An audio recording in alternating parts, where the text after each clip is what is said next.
Hello, all you beautiful people out there, and welcome to um a live stream. Almost said Saturday live stream, but I can't say that because it's not Saturday live stream. So I just decided that I was gonna come on and give you a live stream, um, partly to make up for not giving you Atheist Church, but uh stuff happens, right? And I get migraines, and that's what happened yesterday. I got a really, really bad migraine, and I couldn't even hold my head up, let alone do a live stream. So today I'm going to do 6 lies of creationism. You know, biblical creationism, that is, because that's the only creationism that I am familiar with. I know there are other types of creationism, like Muslim creationism and stuff like that. But I'm specifically talking about biblical creationism. And it seems like more than biblical creationism, I'm talking about Christian or young earth creationism for this, because it doesn't seem like the Jews have much problem with this. No, I'm not going to get into that because I really can't get into that, but the Jews tend to have no problem with accepting evolution, for the most part.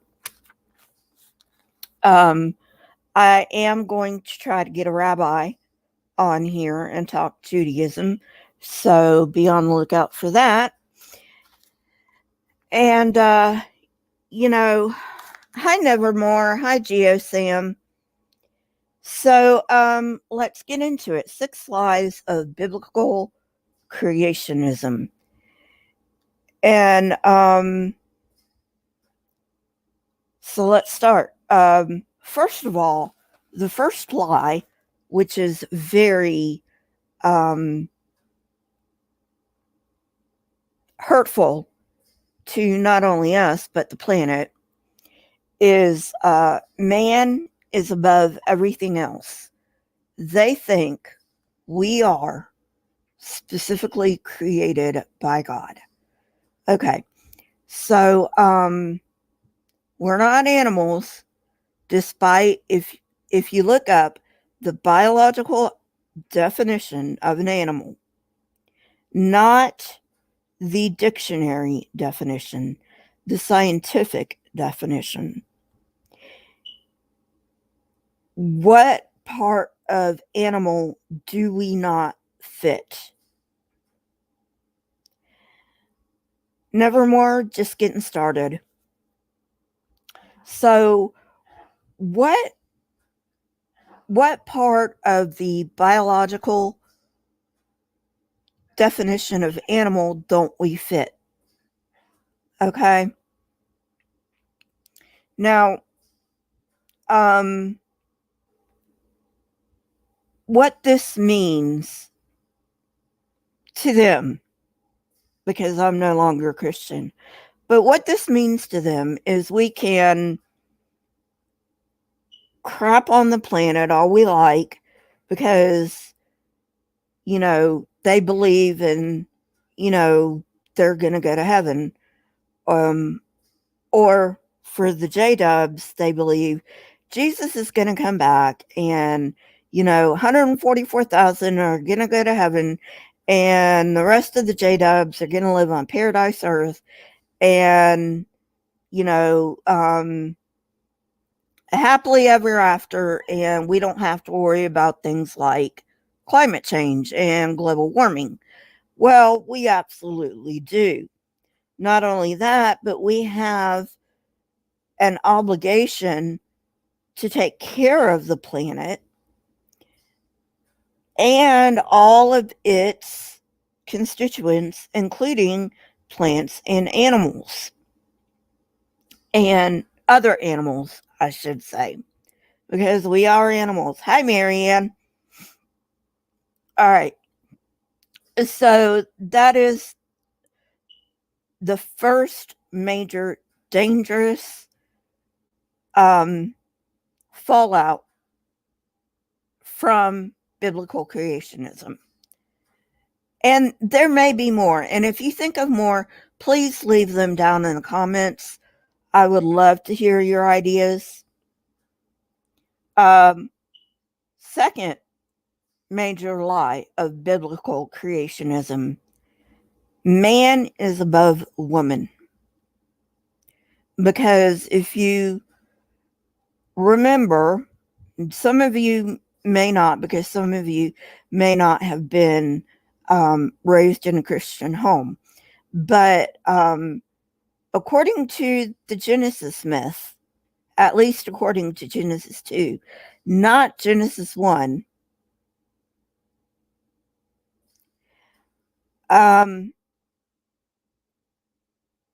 that God took a rib from Adam's side and created a woman. I've got a lot of questions about that. Like, how did one rib form an entire woman? I mean, if you just look at it, it doesn't even make sense. So, I mean, and then they say we think we came from a rock. I'm not even going to go there in this because that's a whole nother subject. First of all, we don't believe we come from a rock. Okay. But creationists do believe we come from a rock because they believe we come from dirt. They believe that God formed man from the dust of the ground. What is dust composed of? That's right. Dust is composed of rock. So, creationists, that's on you because you believe we come from a rock.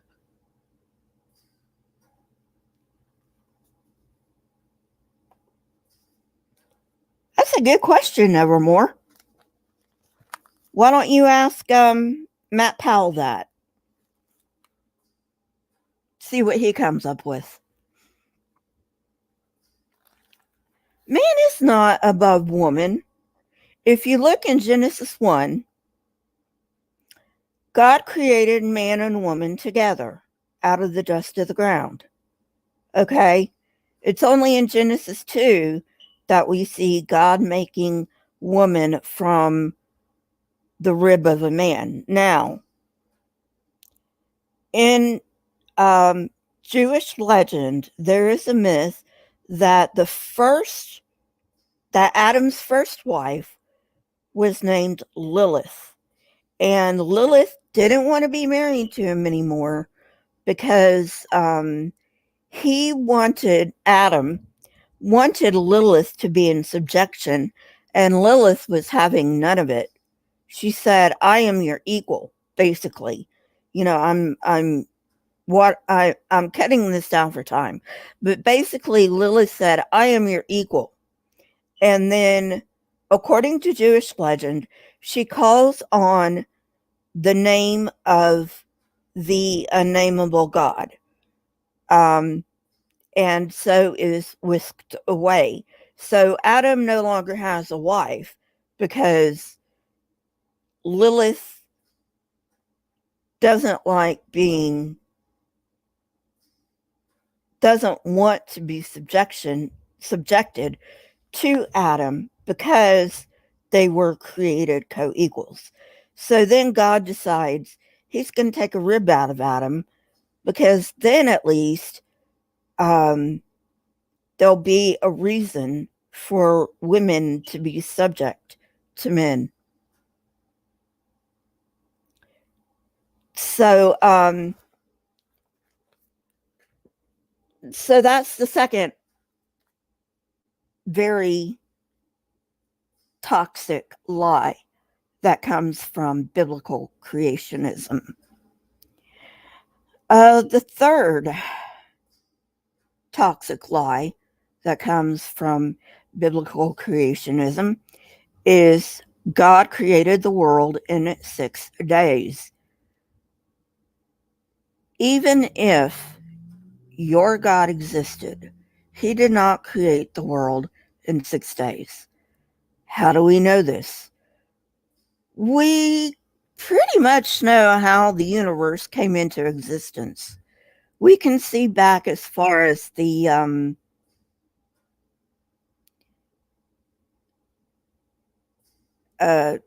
half a second.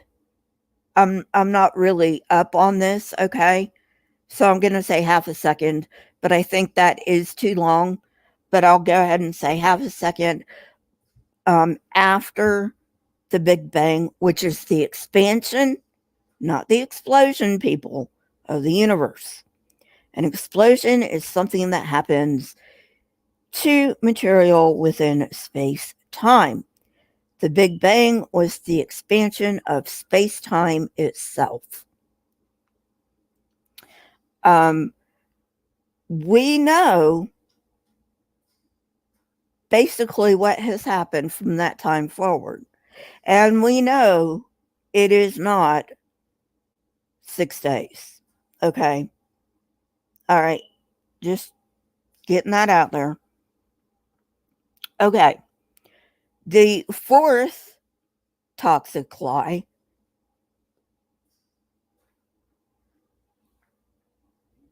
well, Nevermore, you are correct in the fact that the Jewish word yom is used in the creation story of Genesis, and yom does not mean 24 literal hours.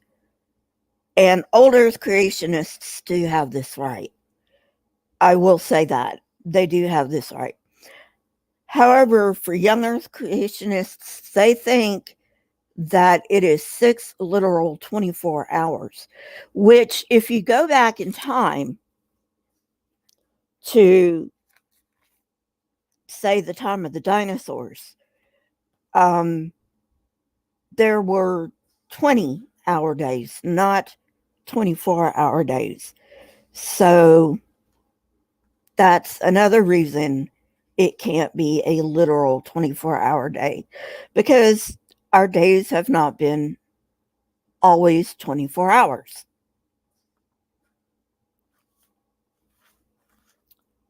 So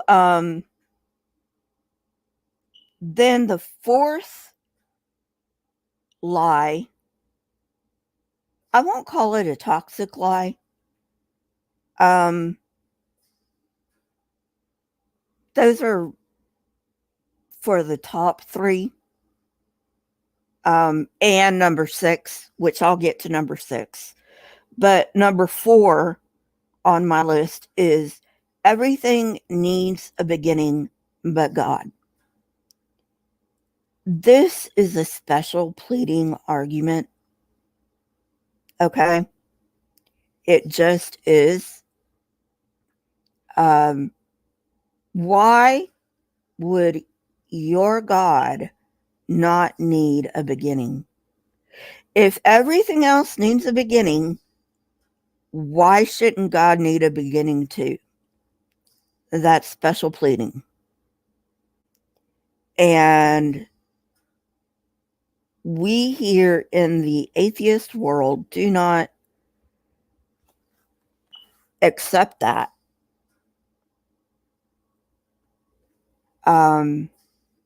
But for some reason, they think everything needs a beginning but God.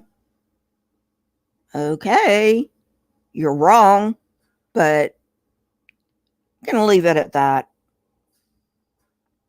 Okay, number 5. This is more of a Yeah, right, Nevermore. This is more of a nitpicky thing on my part. Um, it's not really a toxic lie, but anybody like who's seen plants, which is like everybody, should pick up on this. So reason number 5, or lie number 5, plants can survive without sunlight.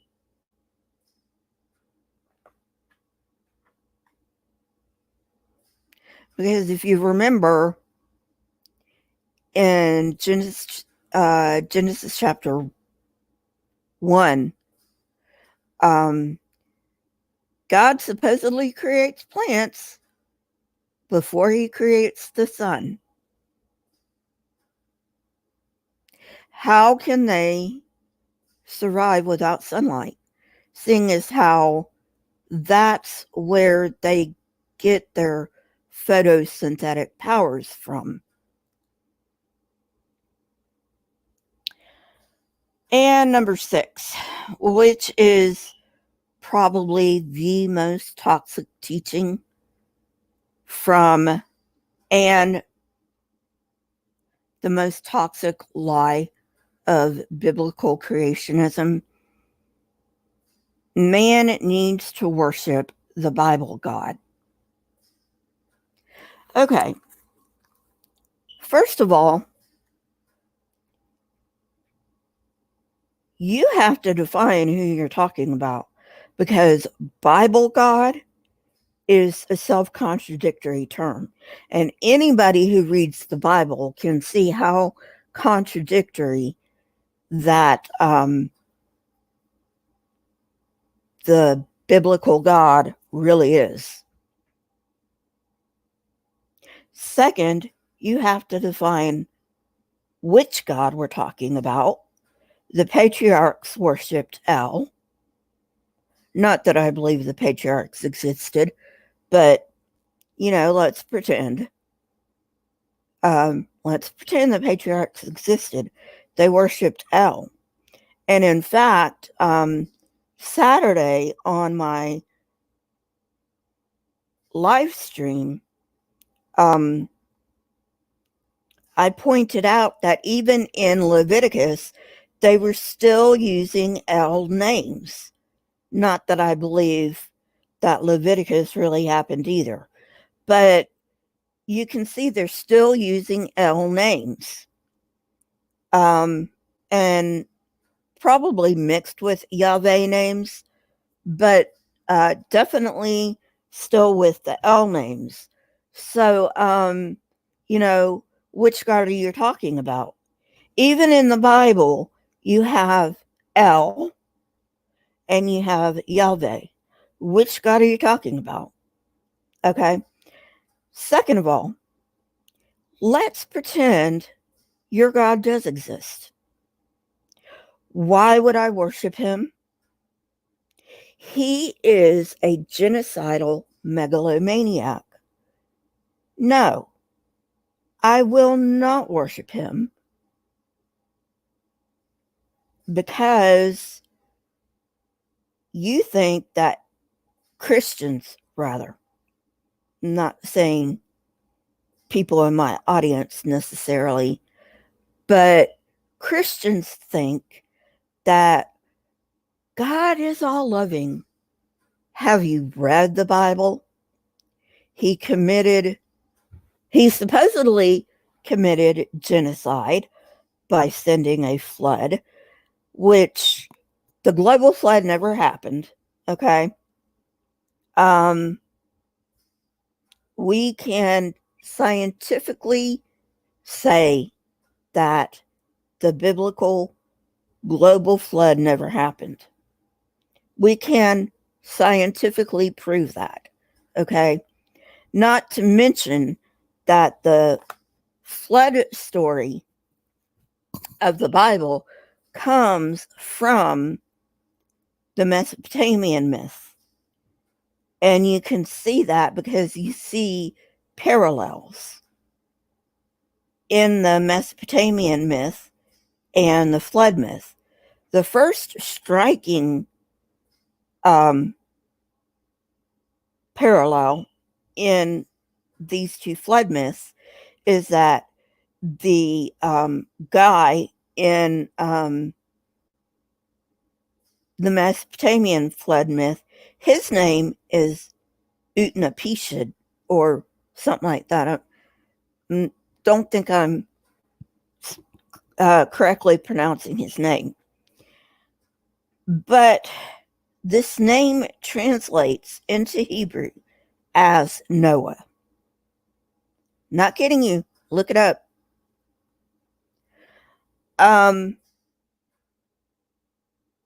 Another parallel is that you have a God warning somebody. Now, the Mesopotamian flood story is different in that one of the gods is fed up with the creation of men because they're very talkative and he just wants them to shut up, basically.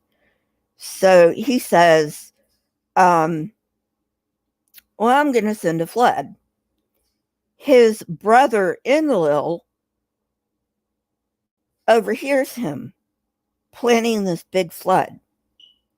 And Enlil has a few favorites on Earth. But the most favorite of his favorites among men is this guy that I told you about. And he comes to this guy and he says, you know what? My brother wants to destroy you. So why don't you build yourself a boat and take some animals on it? And that way, you can be saved. So that is basically the Mesopotamian flood myth. And, I didn't go too far into it because that's not what this is about. So, getting back on track, why should we worship the Bible God, even if the Bible God did exist? Because if we don't worship him, he'd send us to hell. Okay?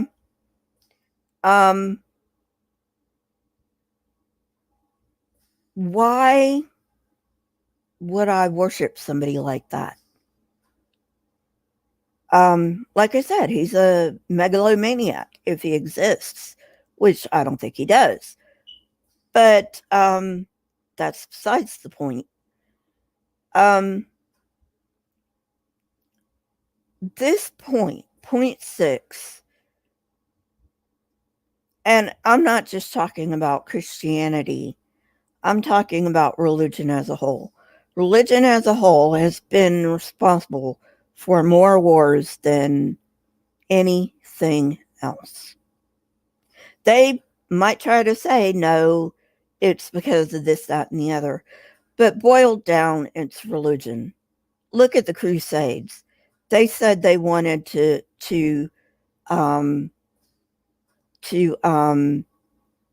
have hold of Jerusalem. And that's a land thing. Well, yeah, okay, I can get on board with that. But what they really wanted to do was spread Christianity. And you can see that because in the Crusades, when the Crusaders took Jerusalem, they killed every man, woman, and child. It didn't matter whether they were Christians or Muslims or Jews.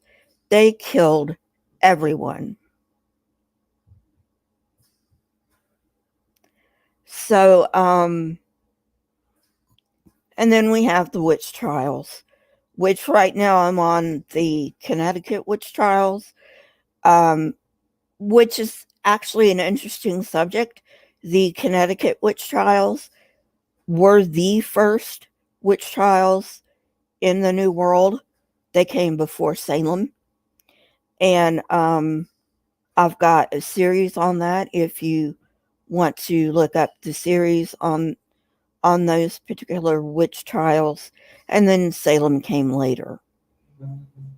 And so, it's just,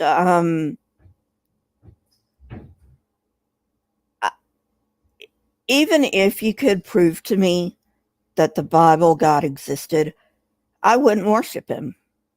I'd say, if he wants to send me to hell, go ahead. Send me to hell. I'd rather go to hell, which I don't believe in, by the way, but I'd rather go to hell than live in that nauseating place called heaven, where I pretty much have to kiss his dick and sing his praises for all eternity. That doesn't sound like a heaven to me. Okay? So, like I said, I just wanted to come on and do a live stream to make up for missing Atheist Church yesterday. But like I said, I get migraines, and there's really nothing I can do about my migraines when I get one, except take medicine and go to sleep until it passes. So I did hear that Telltale is safe, so we can be thankful for that. And one more thing, and then I'll go. Christians, and I'm talking to the decent ones, the progressive Christians and the moderate Christians, okay? These people claim to be Christian, yet they dox Telltale and a 12-year-old girl. They threaten to burn his house down with him and his kid in it, and they chase him and his 12-year-old daughter out of town. Now, I ask you, is that Christian? Now, look, Christians aren't going to listen to us atheists unless they have an open mind. They will listen to other Christians.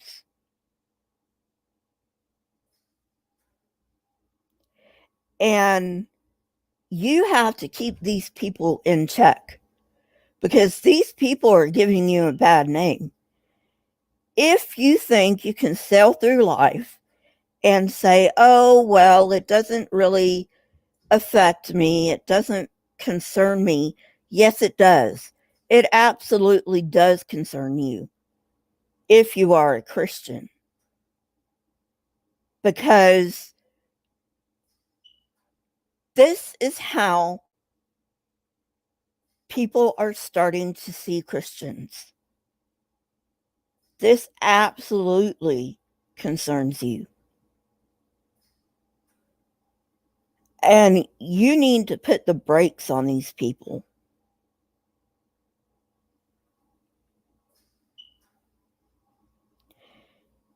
At any rate, that's all I wanted to say for today. Social media links are in the description.